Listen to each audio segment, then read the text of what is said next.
ये जरूर ध्यान देना कि C जो है ये फिक्स होना चाहिए या बहुत कॉमन होना चाहिए, तभी आप ये रेशियो निकाल पाएंगे। क्लियर? ये हमारा क्या हो गया, रेसिप्रोकल प्रोपोर्शन। अब हम लोग नेक्स्ट लॉ क्या देखते हैं, Gay-Lussac law. Our next law is Gay-Lussac law of gaseous volume. ये कंबाइनिंग लॉ है जब गैसेस रिएक्ट करती हैं। हम क्या कहते हैं, when gases react they do so in a simple multiple ratio. जब भी रिएक्ट करेंगे कुछ ना कुछ रेशियो होगा उनके बीच में। कीप इन माइंड, हम फिर से रिपीट कर रहे हैं, when gases react they bear a simple multiple ratio. और अगर हमारा प्रोडक्ट भी गैस है तो रिएक्टेंट्स और प्रोडक्ट के बीच में भी एक सिंपल मल्टीपल रिएक्शन होगा, यानी हम रिएक्शन कह रहे हैं रेशियो होगा। हम क्या कह सकते हैं, this law states that whenever two gases or more react they bear a simple or multiple ratio, and if the third or fourth product whatever it is gas, it will also bearing a simple multiple ratio in terms of reactant, provided the things are measured at similar conditions of temperature and pressure। क्योंकि आपको पता है volume हमारा very कर जाएगा जैसे ही आप temperature या प्रेशर को वेरी करोगे। अगर आपने टेम्परेचर को बढ़ाया वॉल्यूम विल इंक्रीज, प्रेशर को बढ़ाया वॉल्यूम विल डिक्रीज। क्लियर? एक एग्जांपल हम देख लेते हैं। सपोज हम कह रहे हैं हाइड्रोजन है, ये गैसियस स्टेट में होती है, क्लोरीन है ये भी गैसियस स्टेट पे है। ये जब कंबाइन कर रही है तो क्या फॉर्म कर रही है, हाइड्रोक्लोरीन गैस। इसमें अगर ध्यान से देखो तो ये क्या है, one volume of hydrogen is reacting with one volume of chlorine to give two volumes of HCl। हम इस चीज में क्या देख रहे हैं, हमारे दोनों रिएक्टेंट और प्रोडक्ट किस स्टेट पे, गैसियस स्टेट पे, and they are bearing a simple ratio. यानी अगर हम बात करें तो रेशियो ऑफ वॉल्यूम्स कितना है इनके बीच में, 1:1:2। किसके किसके बीच में, hydrogen, chlorine and HCl। Generally आप गैसेस को उठा के देखेंगे तो इसी तरीके का आपको दिखाई देगा, एक सिंपल मल्टीपल रेशियो एग्जिस्ट करता है। क्लियर?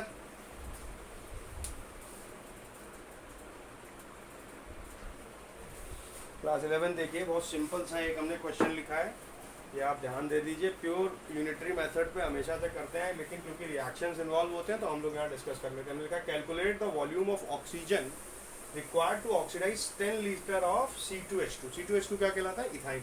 आपको पता है ऑक्सीडेशन कराना है यानी कंबशन कराना है, तो हम क्या देखें, C2H2 लें प्लस ऑक्सीजन, तो ये क्या बना के देगा आपका, कार्बन डाइऑक्साइड और वाटर। अब सिंपली आपको रिएक्शन बैलेंस करना होता है, तो ये तो आप क्या कर दोगे, 2 मोल से मल्टीप्लाई कर दो क्योंकि 2 कार्बन है यहाँ पे।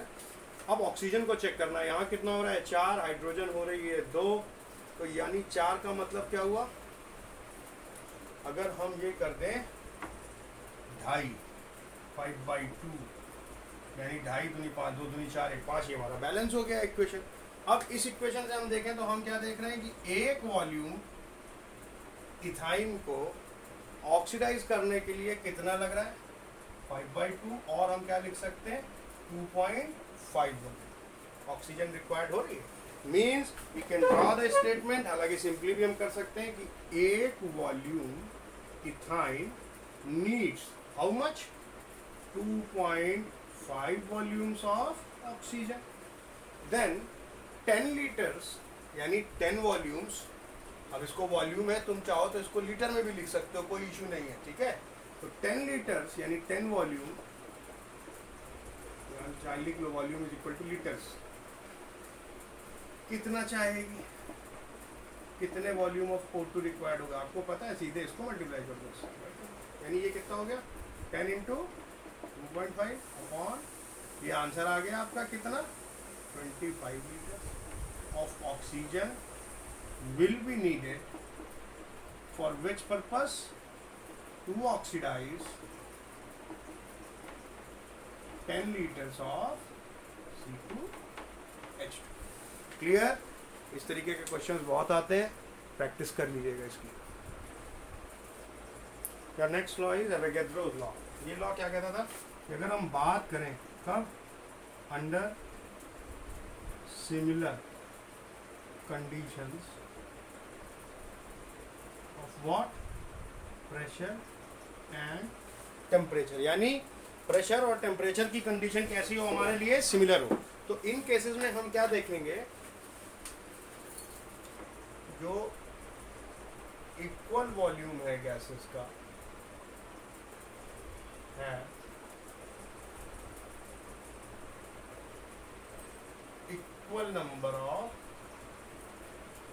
moles, means we can write volume is directly proportional to moles, provided conditions किसकी हो, similar pressure की और similar temperature की।